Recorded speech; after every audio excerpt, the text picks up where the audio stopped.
Good evening, everyone. Hare Krishna. Good evening. Hare Krishna प्रभु जी. Good evening. Good evening Hare Krishna प्रभु जी. हरे कृष्णा प्रभु जी. प्रभु जी गुड इवनिंग. हरे कृष्णा प्रभु जी. Good evening. हरे कृष्णा प्रभु जी. क्यूट सी आवाज किसकी थी आखिरी में? किसी तो बच्चे ने बोला. हमारे आचार्यगण बताते हैं कि जैसे छोटा बच्चा रहता है उसकी टूटी फूटी जो भाषा रहती है वो परफेक्ट, किसी स्कॉलर ने परफेक्टली अगर बोला उससे भी ज्यादा दिल को भाती है. उसी प्रकार से हम लोग जो अभी टूटी फूटी भक्ति कर रहे हैं, हमारी भक्ति को टूटी फूटी बोलेंगे ना, हम लोग जो टूटी फूटी भक्ति कर रहे हैं वो भगवान को बहुत ज्यादा भाती है. वो छोटे बच्चे की टूटी फूटी भाषा की तरह रहती है. That's more dear to Krishna. Our humble attempts of practicing bhakti. Okay, so we'll start our humble attempt, tuta attempt to start our today's session. Hare Krishna. Om Ajnanatimirandhasya Jnananjana Shalakaya Chakshurunmilitam Yena Tasmai Shri Gurave Namaha. नमो ओम विष्णु पादाय कृष्ण पृष्ठाय भूतले श्रीमते भक्ति वेदांत स्वामी इति नामिने. नमस्ते सारस्वते देवे गौरवाणी प्रचारिणे निर्विशेष शून्यवादी पाश्चात्य देश तारिणे. जय श्री कृष्ण चैतन्य प्रभु नित्यानंद श्री अद्वैत गदाधर श्रीवासादि गौर गोविंद. हरे कृष्णा कृष्ण कृष्ण हरे हरे हरे राम राम राम हरे हरे.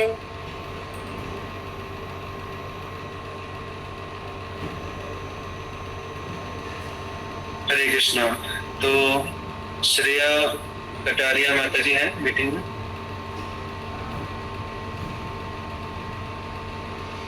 श्रेया कटारिया माता जी नहीं है. हम उनका प्रश्न लेने वाले थे अभी, but then we will go to the next one.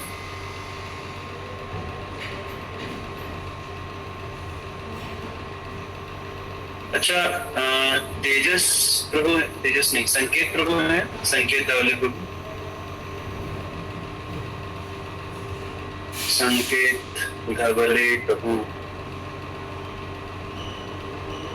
नहीं है. Okay, so will take next question.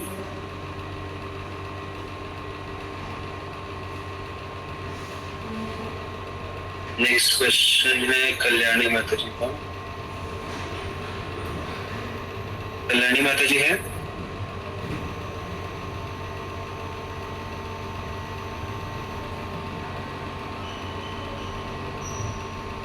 हरे कृष्णा प्रभु जी. In day to day life, whether at work, with family or among friends, conversations sometimes turn into discussing someone who isn't present. Many times people even ask for my opinion. I don't feel it's right to contribute, but if I stay silent or don't respond, it can make others feel that I am being rude or not part of the group. The nectar of instruction advises us to avoid prajalpa, unnecessary talk. How can I apply this instruction practically in such situations? तो ये एक serious problem है. कई बार हमको इसके through गुजरना पड़ता है. तो पहले मैं हिंदी में दोहराऊंगा प्रश्न को. प्रश्न ऐसा है कि कई बार कोई व्यक्ति मौजूद नहीं रहता हमारे सामने और फिर भी उसके बारे में चर्चा होती है. कई बार उसके बारे में नकारात्मक चर्चा होती है, उसकी निंदा होती है और हम नहीं चाहते उसके गैर मौजूदगी में उसके बारे में कुछ बोलना, और बोलना भी नहीं चाहिए. लेकिन अगर हम नहीं बोलेंगे तो जो सामने वाले लोग हैं वो सोचेंगे कि हम रूड हैं. हम रूड को क्या बोलते हैं हिंदी में? कठोर दिल के हैं कि हम उनके साथ में वार्तालाप नहीं कर रहे. और कई बार जब दोस्त लोग मिलके किसी तीसरे की बुराई करते हैं तो उनको ऐसा लगता है कि हमारी दोस्ती और मजबूत हो रही है. दोनों मिलके किसी तीसरे व्यक्ति की बुराई कर रहे हैं तो वो कभी कभी पर्सनली ले लेते हैं. तो ऐसे सिचुएशन में हमें क्या करना चाहिए, खास करके नेक्टर ऑफ इंस्ट्रक्शन में बताया गया है उपदेशामृत में कि ये प्रजल्प में आता है, और प्रजल्प करने से हमारी भक्ति में जो गंभीरता है वो क्षीण होती है। हमारे शास्त्र बताते हैं कि जैसे एक घड़ा रहता है, घड़े के अंदर पानी भरा हुआ है, लेकिन अगर उस घड़े के अंदर छिद्र हो गए, बहुत सारे छेद हो गए, तो उन छेदों के माध्यम से पानी बाहर निकल जाता है, पानी लीक होने लग जाता है और उसका पानी का लेवल कम होने लग जाता है। आप कितना भी पानी भरो ऊपर से, अगर होल्स हैं, कितना भी पानी भरो वो लीक हो के कम होते जाएगा। उसी प्रकार से जो प्रजल्प है, प्रजल्प का मतलब अननेसेसरी टॉक, फालतू की बातें, तो जो फालतू की बातें हैं इनसे हमारी भक्ति में गंभीरता कम होती है, और हमने जो भी आध्यात्मिक ज्ञान, साक्षात्कार और क्या बोलेंगे उसको, सब्सटेंस जो है हमारा भक्ति का, वो इसके थ्रू लीक होता है। तो जितना हम अननेसेसरी टॉकिंग्स करते हैं उतना ज्यादा ये सब कम होता है, हमारा सेवा भाव भी कम होता है। तो उसमें से भी, अननेसेसरी टॉक में से भी हम अगर किसी की बुराई करते हैं, क्रिटिसाइज करते हैं, तो वो तो बहुत सीरियस होता है कि एक तो हमारे अंदर नकारात्मकता आ रही है और उसके साथ साथ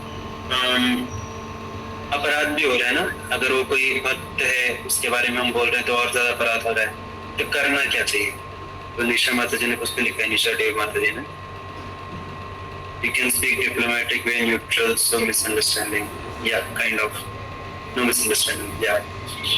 Good point. तो हमारे शास्त्र बताते हैं 3 स्तर पे हमें काम करना चाहिए। आप लोगों ने सुना भी होगा कि पहला स्तर है कि हमें डिफेंड करना चाहिए, हमको जो सही लगता है, उस व्यक्ति के बारे में सही जानकारी है वो हमें बताना चाहिए।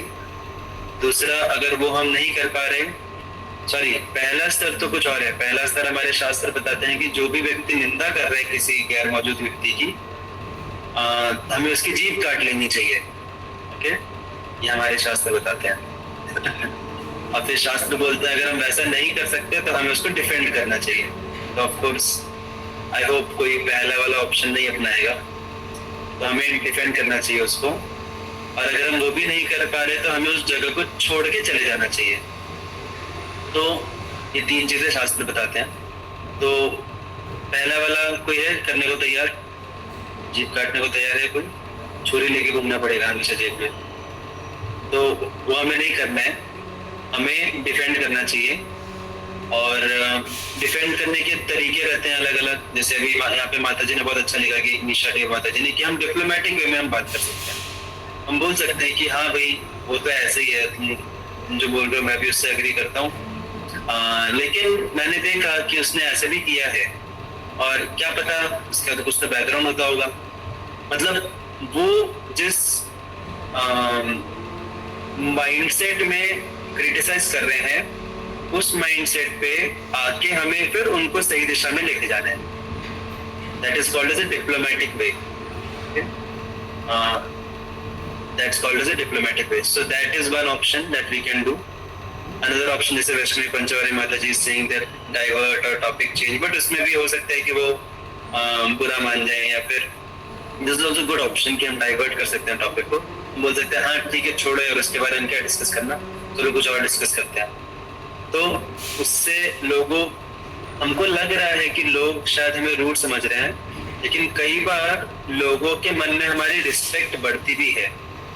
उनको समझता है कि इसको अच्छा नहीं लगता हम किसी थर्ड पर्सन के बारे में बात करें, तो उससे उनके हार्ट में हमारे लिए रिस्पेक्ट बढ़ती है। कई बार वो लोग व्यक्त नहीं करते, तो हमें स्टैंड लेना चाहिए डेफिनेटली। तो either we should defend them और we should divert the topic, और वो हम कोशिश कर सकते हैं जितना हो सके संवेदनशीलता के साथ हम कर पाए, उनकी फ्रीक्वेंसी के साथ फिर आके हम टॉपिक को दूसरी जगह लेके जाएं या उनके क्लैरिटी लाएं हम।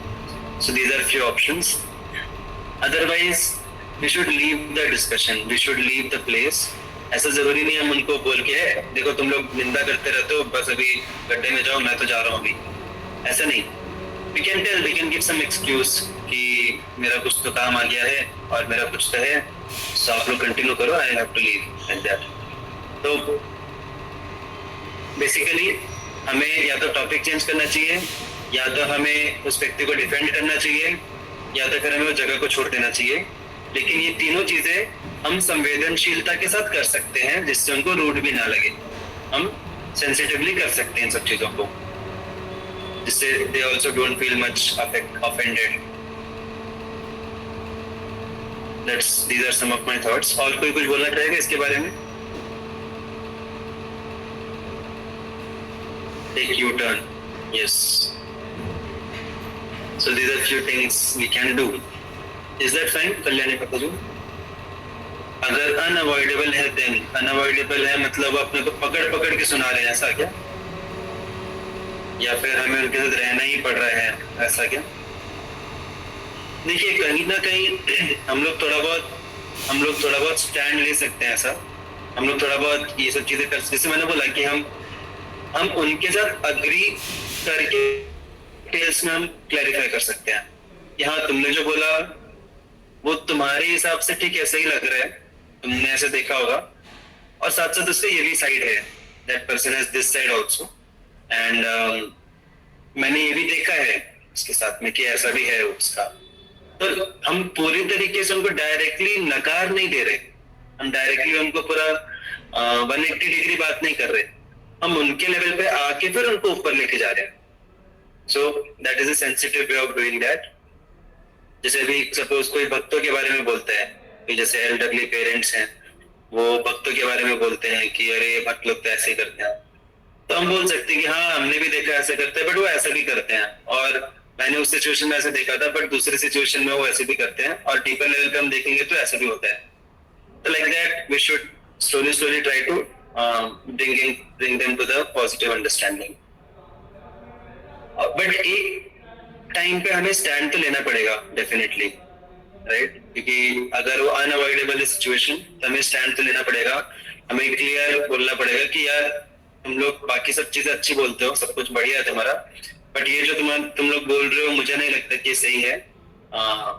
there are some different details in that, so we can take a stand in that. लोग चाहे ऊपर से कुछ भी करे, अंदर से वो रिस्पेक्ट करेंगे हमें कि वी आर नॉट, हमसे बहती क्या बोलते हैं, बहती गंगा में हाथ नहीं धोते, हम अपने हिसाब से we have our own understanding also. So by taking stand, people's respect for us also increases. Okay, हमारे एक बहुत सीनियर एक डिवोटी है इस्कॉन में, वो बोले कि अगर आप किसी तीसरे व्यक्ति के बारे में अगर कुछ चर्चा कर रहे हो, आप दो लोग हो और आप किसी तीसरे व्यक्ति के बारे में चर्चा कर रहे हो, आपको क्लियर है कि नहीं वो सही है कि नहीं, आपको अगर डेफिनेटली लग रहा है कि आप जो निंदा कर रहे हो उसके बारे में वो सही है, अगर आपको पूरा श्योर है, फिर भी वो अपराध में आता है। समझा मेरा मीनिंग? अगर हम दो लोग हैं, ए और बी लोग हैं, वो सी के बारे में कुछ निंदात्मक बातें कर रहे हैं और दोनों को क्लियर है कि सी ने वो गलती की है, सी गलत है, फिर भी अगर वो आपस में डिस्कस कर रहे हैं तो अपराध में काउंट होता है। क्योंकि अगर आपको उतना कॉन्फिडेंस तो आप उसके सामने डिस्कस करो ना, आप उसको इन्वॉल्व करो डिस्कशन में, आप उसको डिस्कशन में इन्वॉल्व करोगे तो हो सकता है आपको और क्लैरिटी मिले, राइट? तो हमें कभी भी किसी एब्सेंट पर्सन के बारे में कभी भी हमें निंदात्मक बातें नहीं करनी चाहिए, चाहे हमें 100% श्योर हो कि वो गलत हो, फिर भी करना है तो उसके सामने आप उससे बात करो, उसके बारे में बात मत करो। और ऐसा बोलते हैं कि maximum problems are because people talk about each other, people don't talk to each other. That's why maximum misunderstandings are there. So these are few of the reflections on this question. Yes, is that fine, Kalyani Mataji, or something more is needed? Okay. Fine. So we will switch to our sharing session. मैं request करूंगा आप में से, Hare Krishna, thank you माता जी for bringing us this very practical question. तो अभी मैं रिक्वेस्ट करूंगा आप में से जिसने भी कुछ पढ़ा है वीक में, can you please share something from whatever you have read?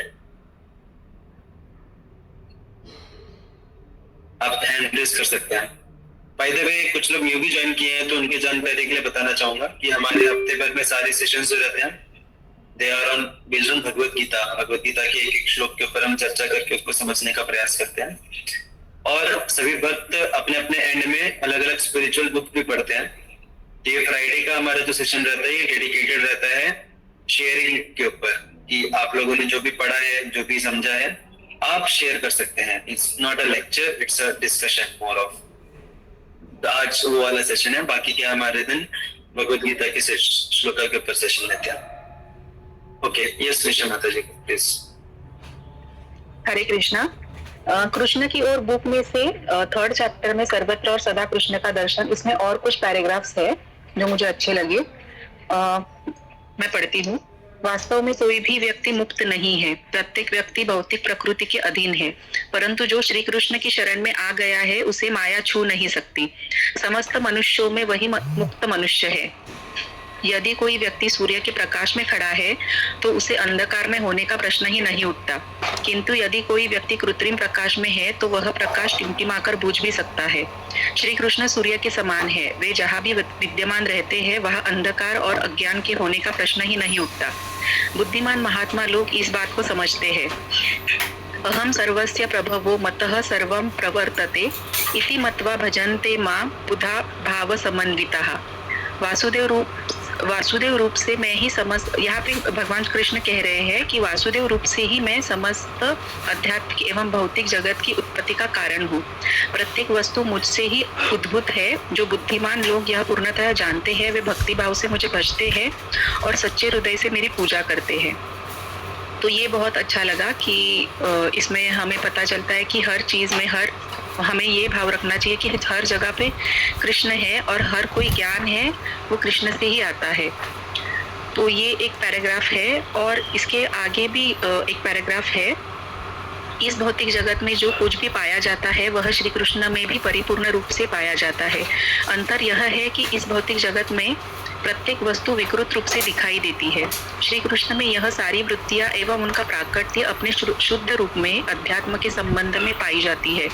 जो इस बात को तत्वतः पूर्ण ज्ञान में जानता है वह श्री कृष्ण का शुद्ध भक्त बन जाता है।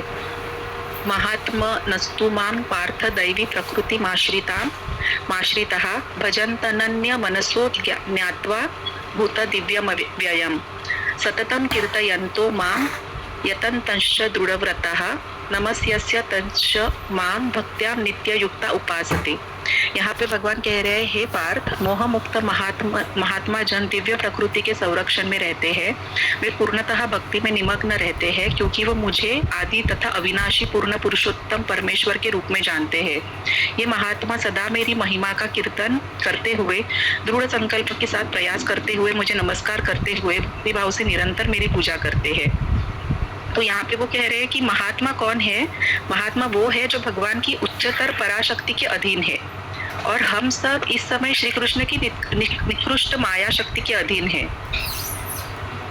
तो ये पॉइंट्स मुझे बहुत अच्छे लगे। हरि बोल, जय हो। थैंक यू सो मच माता जी, वेरी नाइस पॉइंट्स। और खास करके आपने जो ये पॉइंट बोला कि महात्मा नस्तु मां पार्थ, मतलब महात्मा कौन है? जो भगवान की दिव्य परा प्रकृति के शरण में रहता है। तो इसके बारे में प्रभुपाद काफी अपने लेक्चर्स में बोलते हैं कि महात्मा कोई एक पॉलिटिकल टाइटल नहीं है कि आपने किसी के नाम के सामने महात्मा लगा दिया तो महात्मा बन गए। It's not a title, it's a quality. उस व्यक्ति में वो क्वालिटी होनी चाहिए। और वो क्वालिटी क्या है? वो क्वालिटी शास्त्रों में पता चलती है कि महात्मा कौन है। अभी मैं भी बोल सकता हूँ मैं महात्मा हूँ, कोई भी बोल सकता है वो महात्मा है, राइट? ऐसे तो बोलने को कोई भी कुछ भी बोल सकता है, लेकिन हमको ऑब्जेक्टिवली अगर हमें देखना है तो वो ऑब्जेक्टिव नॉलेज हमें शास्त्रों से पता चलता है। तो शास्त्र में महात्मा का डेफिनेशन बताया गया है। शास्त्र में हर चीज का बहुत क्लियर कट डेफिनेशन है। आप कुछ भी जोल मोल नहीं कर सकते। आप जोर कौन करता है, गोलमाल कौन करता है? जो शास्त्रों को पढ़ता नहीं है वही गोलमाल करता है। वो गोस्वामी का कुछ भी, किसी के भी सामने गोस्वामी लगा देगा टाइटल, किसी के भी सामने चक्रवर्ती लगा देगा, किसी के भी सामने क्या बोलते हैं उसको, त्रिवेदी लगा देगा। त्रिवेदी टाइटल लगाने से नहीं होता है। त्रिवेदी मतलब कौन होता है? जिसने 3 वेदों का गहन अध्ययन किया उसको त्रिवेदी बोलते हैं। अभी आजकल के जमाने में लोगों का नाम त्रिवेदी चतुर्वेदी रहते हैं, उनको एक वेद का एक श्लोक भी नहीं पता रहता, नाम लगा रखा है बस। और no offense to anyone but I am telling objectively कि शास्त्र में हर चीज का क्लियर कट डेफिनेशन दिया है। तो महात्मा का भी क्लियर कट डेफिनेशन दिया है। महात्मा मतलब कौन? भगवद गीता में बताया, महात्मा माम पार्थ दैवम प्रकृतिम आश्रिता। जैसे माता जी ने यहाँ पे श्लोक कोट किया कि महात्मा वो है जो भगवान की दैवी प्रकृति का आश्रय ले चुका है। दैवी प्रकृतिम आश्रिता, ये मैंने डेफिनेशन नहीं बनाया, ये शास्त्र का डेफिनेशन है। सो इट इज एब्सोल्यूट, ये दिव्य स्तर पे है, इसमें कोई कुछ सवाल नहीं उठा सकता इसके ऊपर। तो महात्मा वो होता है जो भगवान की दैवी प्रकृति का आश्रय लेता है। हम सभी इस संसार में भगवान की जो दैवी के उल्टा कौन सी है, जड़ प्रकृति, जो भौतिक प्रकृति है उसका हम आश्रय लेके रखे हैं, मटीरियल वर्ल्ड का। लेकिन जो व्यक्ति भगवान की दैवी प्रकृति का आश्रय लेता है, स्पिरिचुअल एनर्जी का आश्रय लेता है, उसको बोलते हैं महात्मा। तो अगर हमें महात्मा बनना है, महान आत्मा बनना है, ग्रेट बनना है, तो हम अपने बलबूते पे नहीं बन सकते। और इसीलिए कितने सारे योगी हैं, कितने सारे संत महात्मा हैं जो शुरू करते हैं आध्यात्मिक पद, लेकिन आगे जाके उनका पतन हो जाता है। पतन हो जाता है, कुछ ना कुछ गलत काम में पकड़े जाते हैं। आए दिन ऐसा हमें न्यूज में मिलता है, राइट? कोई साधु है वो कुछ तो मैल प्रैक्टिस करते हुए, कुछ तो क्रिमिनल एक्टिविटीज करते हुए पकड़े गए। क्यों? क्योंकि वो अपने बलबूते पे वो आध्यात्मिक प्रगति करने का प्रयास करते हैं। अपने बलबूते पे हम आध्यात्मिक प्रगति नहीं कर सकते, इट इज इम्पॉसिबल। कि आध्यात्मिक प्रगति हम जिस माध्यम से कर रहे हैं, हम कोई भी कार्य करते हैं अपने इंद्रियों से, मन से, बुद्धि से, शरीर से। और ये इंद्रिया, ये मन, ये बुद्धि, ये शरीर, ये सब कुछ माया के अधीन है, राइट? बुद्धि, मन, शरीर, ये सब किसका बना है? ये सब माया की जो जड़ प्रकृति है उसका बना हुआ है। तो हमारा कुछ भी होप नहीं है आध्यात्मिक प्रगति का। हम अपने बलबूते पे कुछ भी नहीं कर सकते आध्यात्मिक प्रगति। हम जो भी आध्यात्मिक प्रगति कर रहे हैं उसका एकमात्र सिर्फ एक ही होप है हमारे पास कि हम भगवान की दैवी प्रकृति का आश्रय ले रहे हैं, हम भगवान की स्पिरिचुअल एनर्जी का आश्रय ले रहे हैं। तो ये जो भक्ति का जो पथ है, भक्ति का जो मार्ग है, उस भक्ति के माध्यम से हम भगवान की दैवी शक्ति का आश्रय ले रहे हैं। जब हम चैंटिंग कर रहे हैं तो हम भगवान की स्पिरिचुअल एनर्जी का आश्रय ले रहे हैं। जब हम भगवत गीता पढ़ रहे हैं तो हम ऐसे नहीं कि हम अपने बुद्धि से भगवत गीता को समझेंगे। हम कितना भी बड़े बड़े बुद्धिमान लोग हैं, PhD करके रखे हैं, उनको भगवत गीता का कुछ भी एप्लीकेशन नहीं पता। तो हम लोग जो भगवत गीता समझ रहे हैं उसको ग्रहण कर पा रहे हैं क्योंकि हम एक भक्त के अनुसार पढ़ रहे हैं। हम प्रभुपाद के जो तात्पर्य है, प्रभुपाद जो शुद्ध भक्त हैं, उनके तात्पर्य के अनुसार हम पढ़ रहे हैं। तो without bhakti yoga we cannot advance in spiritual life. तो हमें खुद के ऊपर गर्व नहीं होना चाहिए। हमको सिर्फ इतना करना है कि हमें भक्ति के माध्यम से भगवान की जो इंटरनल एनर्जी है, इंटरनल एनर्जी मतलब अल्टीमेटली श्रीमती राधा रानी, हम जब सेवा करते हैं, हम जब भगवान के बारे में पढ़ते हैं, सुनते हैं, जब हम नाम जप करते हैं, तो इसके माध्यम से हम श्रीमती राधा रानी के जो आश्रय है वो ले रहे हैं, श्रीमती राधा रानी का आश्रय ले रहे हैं। और श्रीमती राधा रानी के आश्रय से हमारा कुछ होप है भक्ति में प्रगति करने का, तब जाके हम महात्मा बन सकते हैं। इसके लिए दैवी प्रकृति का आश्रय लेना बहुत जरूरी है। So will move ahead. इसके बहुत सुंदर एग्जाम्पल विश्वामित्र ऋषि का है। वो खुद के बलबूते पे जब तक प्रयास कर रहे थे तब तक कोई ना कोई अप्सरा आके उनका पतन करवा दे रही थी। भैया हम हरिदास ठाकुर का अगर एग्जाम्पल लेते हैं, हरिदास ठाकुर भगवान का नाम जप कर रहे थे तो उसके माध्यम से वो भगवान की इंटरनल एनर्जी के आश्रय में थे, नाम जप के माध्यम से। तो माया देवी खुद आती है, माया देवी भी उनको विचलित नहीं कर पाती। क्यों? क्योंकि वो भगवान की दैवी प्रकृति का आश्रय लिए रहता है। तो bhakti is the only way to become mahatma. Okay, so will continue. Next कौन बोल सकते हैं? Thank you Nisha Mata ji, very profound points. 2 points बोले माता जी ने, so we can note it down for her increasing the score also. Yes, next कौन बोल सकते हैं कुछ?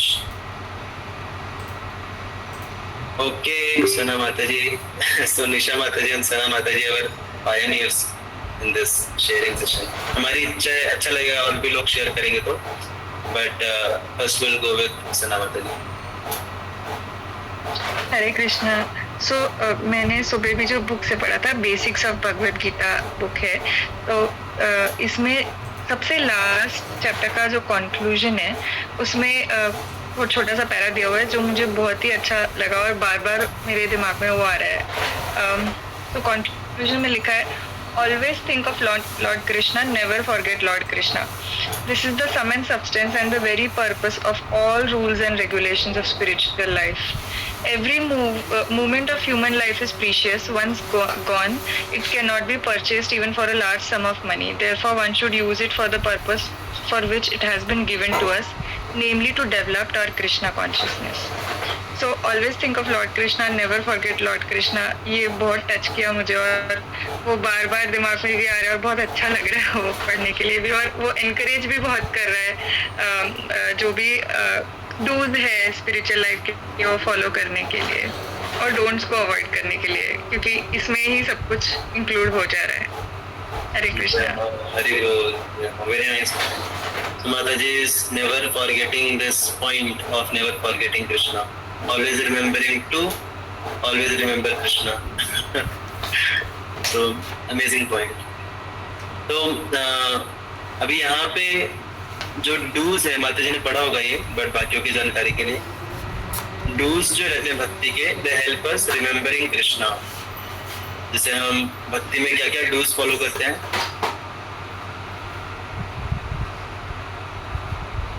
चैंटिंग, रीडिंग, हियरिंग, सेवा, ये सब डूज हैं।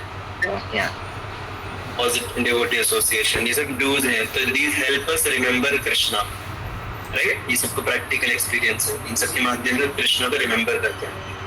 और भक्ति के जो डोंट्स हैं उनको हम फॉलो करते हैं टू अवॉइड फॉरगेटिंग कृष्णा। तो भक्ति के डोंट्स कौन से हैं? Meat eating, gambling, intoxication, illicit sex, और भक्तों की निंदा करना और ऐसे लोगों का संग करना जो कि भक्ति नहीं करते हैं, ऐसे लोगों का संग करना। तो इन सब चीजों से, ये सब डोंट्स हैं, इनको अगर हम अवॉइड करेंगे तो फिर हम इनको अगर हम करते हैं, अगर हम ये सारे कार्य करते हैं तो उससे हम कृष्ण को हमारा कृष्ण का फॉरगेटफुलनेस बढ़ता है इन सब कार्यों से। तो जितना ज्यादा हम डूज बढ़ाएंगे, जितना ज्यादा हम डोंट्स को अवॉइड करेंगे, उतना ज्यादा naturally we will remember Krishna. तो अभी यहाँ पे एक चीज मैं थोड़ा एक्स्ट्रा बताना चाहूंगा आप सबके। आई एम डेफिनेटली श्योर कि आप सबको बहुत खुशी होगी ये पॉइंट सुन के जो अभी मैं बताने वाला हूँ। सुनना है किसको सुनना है? पॉइंट पता नहीं, फिर भी सब लोग हम सब कर रहे हैं, ठीक है।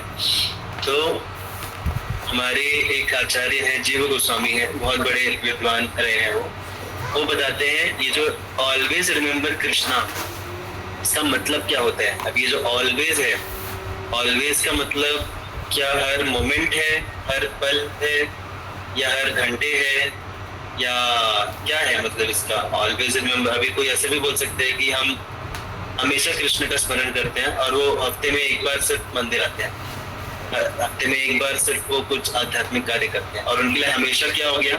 हमेशा हो गया वीकली। तो always is second wise, minute wise, hourly, day wise और ईयरली और व्हाट। तो वो आचार्य बताते हैं कि ऑलवेज का अर्थ होता है डेली, एटलीस्ट डेली। तो अगर हम डेली बेसिस पे कृष्ण को रिमेम्बर कर रहे हैं, that is also good enough, वो भी ऑलवेज में गिना जाएगा। अच्छा लगा पॉइंट सभी को? ये कभी कभी हमें टेंशन होता है, हम लोग तो कृष्ण को स्मरण हमेशा हर समय नहीं कर पाते, ध्यान भटक जाता है बार बार। लेकिन अगर आप डेली बेसिस पे भी कृष्ण स्मरण कर पा रहे हैं, that is also sufficient, that is also good enough. आचार्यों ने बताया है इसके लिए। अगर उसके ज्यादा आप कर पा रहे हैं तो बहुत ही अच्छी बात है, लेकिन एटलीस्ट डेली बेसिस पे तो करना चाहिए। ऐसा नहीं होना चाहिए कि 2-3 दिन बीत गए, हमारा कुछ कृष्णा रिलेटेड एक्टिविटी नहीं हो पाया। Without Krishna not even a single day should pass. हमारे एक भी दिन विदाउट कृष्णा पास नहीं होना चाहिए। That's the meaning of always. Okay, so we still have 4 minutes, so we would like to hear more from more devotees. So please, can someone else also share something from their reading?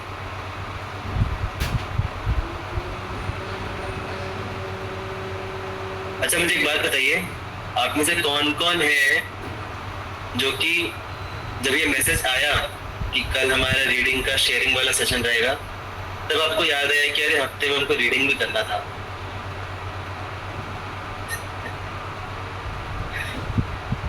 I am sure काफी लोगों का वैसे ही हुआ होगा, अच्छा लोगों का। तो क्या करें, हम डेली बेसिस पे रिमाइंडर भेजते जाएं क्या रीडिंग के लिए? You should have some system. Actually मैं अवॉइड करना चाहता था सिस्टम, क्योंकि मैं नहीं चाहता कि इसके लिए पीछे लगना पड़े। ये तो नेचुरली खुद को इच्छा होनी चाहिए पढ़ने की, और ये ऐसा भी नहीं होना चाहिए कि हम शेयरिंग करना है इसके लिए पढ़ रहे हैं। That's not a very good platform. हमें पढ़ना चाहिए खुद के नरिशमेंट के लिए, और ऐसा सोचना चाहिए कि हम शेयरिंग करेंगे तो बाकियों का भी फायदा होगा, बाकियों को भी इंस्पिरेशन मिलेगा। बट अगर वो नहीं हो पा रहे हैं तो एटलीस्ट शेयर करने के लिए पढ़िए। That is also good enough, at least पढ़ेंगे तो। अगर वो भी नहीं हो पा रहे हैं तो फिर आई थिंक हमें कुछ तो सिस्टम बनाना पड़ेगा जिससे आपको बार बार याद आए। Always remembering book reading. तो डेली बेसिस पे कुछ तो सिस्टम बनाना पड़ेगा शायद। बट फिर वो क्या है, वो धक्का परेड गाड़ी जैसा हो जाएगा, फिर हमको बार बार धक्का मारना पड़ रहा है। नेचुरल उसमें मजा नहीं आएगा, वो आपकी तरफ से वॉलंटरी नहीं रहेगा वो।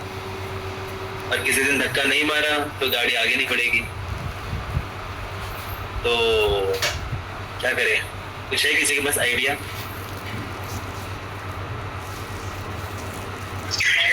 प्रभु जी, फ्राइडे की जगह, मतलब फ्राइडे को सेशन रहता है तो थर्सडे की जगह वेडनेसडे को रिमाइंडर दे सकते हैं शायद। ओके, ठीक है, फाइन। एक ही बार बस वेडनेसडे को, तो जो भूल गए उनके पास 2 दिन का टाइम रहेगा। Okay, fine, that is also good option. उसमें भी वैसे वही रहेगा, लोग शेयरिंग करने के लिए पढ़ेंगे फिर। बट ठीक है, अभी अगर नहीं पढ़ रहे हैं तो उससे अच्छा इनिशियली बाद में उनको आदत हो जाएगी। हाँ, correct, that is a good point. हाँ, यहाँ पे एक और पॉइंट आया है, इम्पोर्टेंस ऑफ बुक रीडिंग। ये भी एक आइडिया मैं सोच रहा था, ये भी अच्छा आइडिया है कि हम रेगुलर बेसिस पे ग्रुप पे we can send something for motivating, something motivational for book reading. इससे थोड़ा एक इंस्पिरेशन मिले सबको पढ़ने का। Fine, that is also good thing. But मैंने सही पकड़ा ना सभी को? कोई पढ़ नहीं रहा ना? पढ़ रहे प्रभु। ओके, ठीक है, कुछ लोग पढ़ रहे हैं लेकिन इतने हम्बल है कि वो शेयर करने में घबरा रहे हैं। बट मैंने एक और ऑप्शन दिया है कि शेयर नहीं भी करना है, आप जस्ट देख सकते हैं, स्क्रीन शेयर कर सकते हैं, या फिर कैन जस्ट सेंड मी कि इतना हमने पढ़ा और हमको ये अच्छा लगा, I will read it out. But पढ़िए कि you are missing a very great treasure. आप नहीं पढ़ रहे हैं ना, आप एक बहुत बड़ा भक्ति का ट्रेजर मिस कर रहे हैं, और एक बहुत बड़ा नरिशमेंट मिस कर रहे हैं। एक्चुअल में मैं आपको बहुत कन्विक्शन के साथ बोल सकता हूँ कि आप लोग पढ़ना शुरू करेंगे, और अब कुछ महीने बाद जब आप वापस से देखेंगे खुद को मुड़ के, तो आपको लगेगा कि अरे यार, एक्चुअल भक्ति तो हमने अब शुरू की। जब हमने पढ़ना शुरू किया तब हमने एक्चुअल भक्ति शुरू की। ऐसा आपको सच में रियलाइजेशन आएगा। क्योंकि आपको सच बताऊं ना, भक्ति का जो सब्सटेंस है, भक्ति का जो अल्टीमेटली जो सब्सटेंस क्या बोलते हैं, उसके अंदर का जो मसाला है, मसाला थोड़ा अलग हो गया, बट उसके अंदर का भक्ति का सार मतलब उसका क्या बोलते हैं, पूरा रस, उसको सार कहते हैं ना मराठी में। तो एसेंस, हाँ एसेंस। नहीं, हमको सब्सटेंस चाहिए, सब्सटेंस मतलब उसके अंदर जो दम, हमारे भक्ति में दम आता है प्रभुपाद बुक्स पढ़ के। क्योंकि हम जैसे अभी हमने डिस्कस किया कि महात्मा ने उसको मान पाता, हम भक्ति अपने बलबूते पे नहीं कर रहे, हम भगवान की पराशक्ति के बलबूते पे कर रहे हैं। तो जब हम प्रभुपाद बुक्स पढ़ते हैं ना, तो ऐसा नहीं कि सिर्फ ज्ञान मिल रहा है हमको।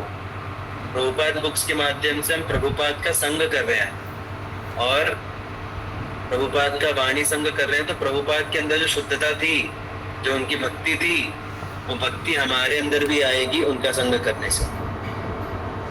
तो बहुत जरूरी है भक्ति का, I can say it's the foundation to read Prabhupada books. नहीं तो थोड़ा थोड़ा फिर ऐसे ऊपर ऊपर का रहेगा अपना भक्ति। अगर हमें थोड़ा सब्सटेंशियल भक्ति करना है तो इसके लिए इम्पोर्टेंट नहीं बोलूँगा मैं, क्या बोलता हूँ उसको, मैंडेटरी या फिर indispensable is the best word. Indispensable अंग है प्रभुपाद बुक्स का पढ़ना।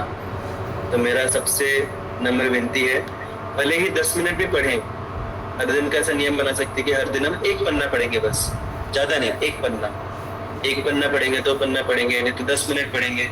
लगे तो टाइमर लगा के पढ़िए कि जैसे ही टाइमर बजेगा फटाक से बुक बंद कर देने का, कि 1 सेकेंड भी हम नहीं पढ़ेंगे अभी इससे ज़्यादा। तो ऐसे टाइमर लगा के पढ़िए। और आप सोचिए हफ्ते भर अगर हम 10-10 मिनट पढ़ेंगे तो 1 घंटे का अपना हो जाएगा रीडिंग। तो it's simple, it can be done, it's not a very difficult thing. बस स्टार्ट कीजिए, you will yourself feel the change. ठीक है, so let's pause here for today. Hare Krishna, thank you so much. Srila Prabhupada की हरे कृष्ण, हरे राम राम राम हरे कृष्ण, हरे कृष्णा प्रभु जी।